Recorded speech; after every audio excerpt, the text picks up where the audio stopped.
while, you don't belong here completely, and they also feel that they don't belong in their home country completely after being here for such a long time. So we are somewhere pending between these two worlds.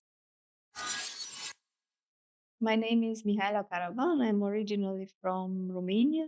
I studied economics and I had the chance to work in purchasing in interior design. And I realized that I'm very passionate about product design, and I thought, okay, I would like to do this. But of course, due to education and also my experience, it was quite difficult for me to follow this path from the beginning. Later, I moved to Berlin because I followed my heart. My partner at that time was here, and I came visit initially, and I really enjoyed the vibe. So I really liked the atmosphere and also the energy.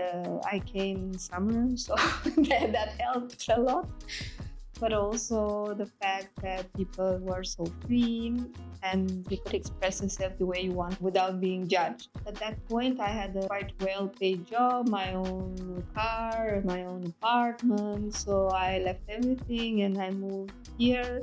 So it was quite tough, to be honest. I was already 30 at that time. Like, the change was quite extreme. I lasted only 2 weeks in this flat, and then I started looking for another place. And that was 10 years ago, so it was a bit easier to find a place, and it was like an anchor for me to have my own place. I had amazing experiences in the sense that I participated in very nice events, or I went to parties where I met people from all over the world. It's very inspiring. On the other hand, is also a lonely and difficult to live here. That's what I felt, especially in the first year. It's also the unknown, all the bureaucracy, all the rules. The culture is quite different. But what was, I think, the hardest part is finding people that I really connect with. The city, I think it's more like a transition city in the sense that people come and leave. So every time I found something that I connected with, they end up leaving. That was quite hard for me. Getting back to how I ended up doing jewelry. So my partner at that time, he studied architecture and he was really passionate about photography.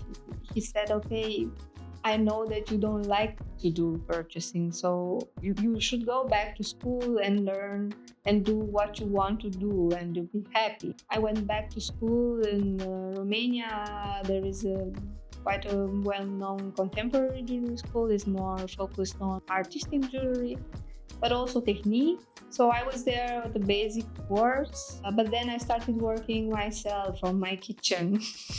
And I bought some tools, and it was very relaxing for me at the end of the day to do that. And I applied to some collective exhibitions and I got accepted, and I was like, oh, okay.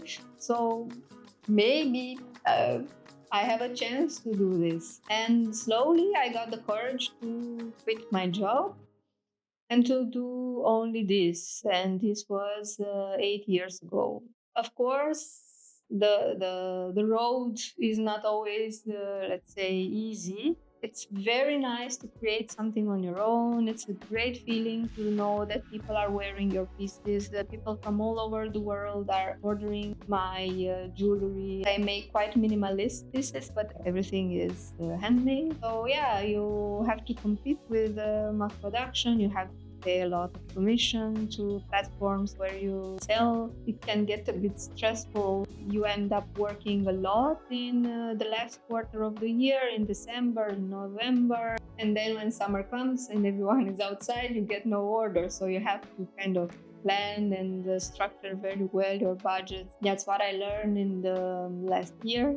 The thing that I liked the most about Berlin was that even though I'm an immigrant, I never completely felt like an immigrant because there are so many immigrants around me. I think we share more or less the same problems with the adaptation. After a while, you don't belong here completely, and they also feel that they don't belong in their home country completely after being here for such a long time. So we are somewhere pending between these two worlds. It's a bit of a weird feeling because, of course, I enjoy going home, and I charge my batteries and going to my hometown, but I feel like, okay, maybe I will not be able to ever live there or be adapted there. But I also come here and I don't feel that I'm 100% adapted here. So that's a bit of a challenge from being an expat. But there are different other challenges, like is the language problem. I put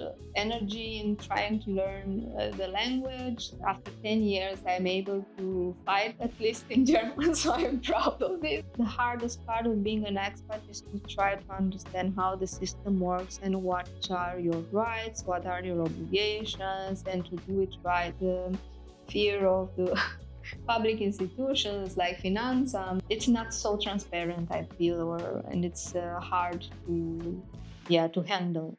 Yes, every other month.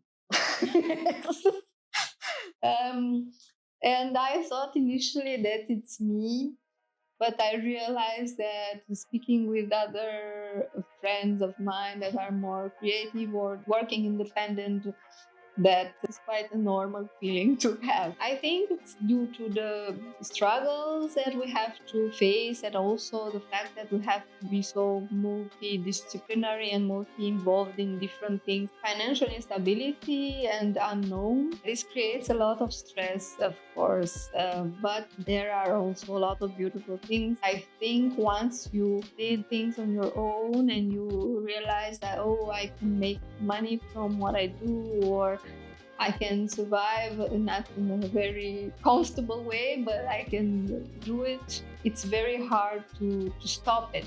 It happens a lot that I think that I want to give up. On the other hand, when I am not working for a while, I really, really miss it. When I'm true to myself, I realize that this is what I have to do. It's so therapeutic for me to create, so I get back to this. Everything around us inspire us. I also changed a lot since I'm here, and Berlin is a great city for that. It has a very interesting mix of beautiful creativity and sadness and fear. For example, today it's a beautiful day and everyone is outside and it's such a good vibe compared with the long gray winter. But this is also, it could be also a beautiful mood, a mood that helps you to create. There is a lot of inspiration in this city, and I think that's the reason why people come. I would tell her not to be afraid, because I think fear, it's very bad. It kind of kills the creativity. Be free to do what you feel like doing. That's why we are here, because we can express ourselves in this city, creating something that maybe it's not liked by a lot of people. Just do it without being afraid that you will be judged. So just do what you feel without being scared. That's what I would tell her.